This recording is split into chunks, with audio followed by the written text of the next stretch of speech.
Hello అండి, అందరికీ నమస్కారం. ఘర్ సోబయాడు అది దేవుడు చేసిన మనుషుల సినిమాలో నేను చేసింది ఆ బిట్టు. సో ఆ బిట్లో అది బాంబే కంపెనీ, అది వాళ్ళు అది చేయమన్నారు, కానీ చాలామంది అది బాగాలేదు సార్, అది చాలా ఇబ్బందిగా ఉంది, తొందరగా అది మీరు డిలీట్ చేసేయండి అని చెప్పారు. కంపెనీ వాళ్ళు చెప్పారండి, డిలీట్ చేస్తాను. ఎవరికైనా బాధ కలిగి ఉంటే క్షమిస్తారని మనస్ఫూర్తిగా కోరుకుంటున్నానండి. Thank you so much. నమస్కారం. ఓ పాయా సాంగ్ చదువుతున్నప్పుడు నువ్వు కూడా షూటింగ్లో ఉన్నావు. అవును. ఆ పాట వినగానే నీకేమైనా స్టెప్ వేయాలనిపించిందా మనసులో? డెఫినెట్గా సార్ అనిపిస్తుంది, ఎందుకంటే ఆ సాంగ్కి ఆ బీటే ఉంది కదా. అలా మనసులో అనిపిస్తే మీరు ఇప్పుడు స్టేజ్ మీద చేసేయచ్చు. కరెక్ట్. ఏంటి మరి స్టేజ్ మీదకి వచ్చాక బాగుంటుందేమో అని అనిపిస్తుంది. స్టెప్ మాత్రం అక్కడ వేయిద్దాం అనుకుంటున్నాం. ఇప్పుడు నెక్స్ట్ మనం శివాజీ గారిని ప్రశ్న ఇప్పుడు అడగబోతుంది అలీ గారు, ఆన్సర్ చెప్పబోతుంది శివాజీ గారు. అనే శివాజీ అంటే డైరెక్టర్ కథ చెప్పగానే జనరల్గా నువ్వు అడుగుంటావే, ఏంటి సాంగ్స్ పెట్టకుండా ఓన్లీ కథ చెప్తున్నావు అని ఏదైనా అనిపించిందా మనసులో? ఏం లేదన్నా, ఆ, బడ్జెట్ తగ్గుద్ది కదా, ఇంకా హ్యాపీ. అవునా? సాంగ్ లేకపోతే బడ్జెట్ తగ్గుద్దానా?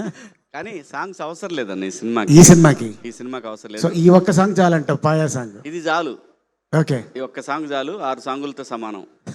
అది so all the best Shivaji. Thank you అన్న, ఎందుకంటే ఇది పెద్ద హిట్ అవ్వాలి.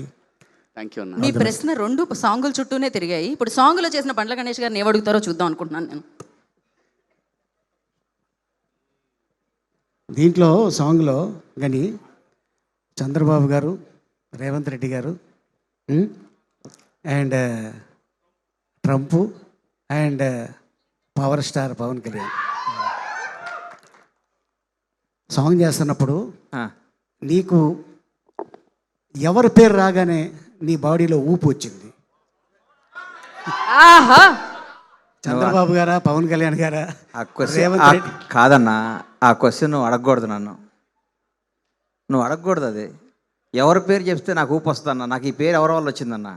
ఓకే, బండ్లా గణేష్ పేరు ఎవరి వల్ల వచ్చింది కదా? చెప్పు చెప్పు చెప్పు, పేరు చెప్పు. ఇంకెవరన్నా? One and only boss power star. Okay,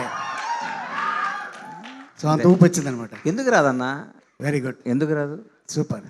మనం అనుభవిస్తుంది ఇదంతా ఆయన ద్వారా వచ్చిందే కాబట్టి ఎప్పుడు ఊపు వస్తుంది. Very good. Thank you Ali గారు, థ్యాంక్ యూ సో మచ్.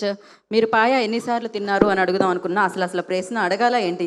మీ ఆవిడ గారి యూట్యూబ్ ఛానల్లో చూస్తే నాకే 30 సార్లు తిన్నానేమో అనిపిస్తుంది అనమాట.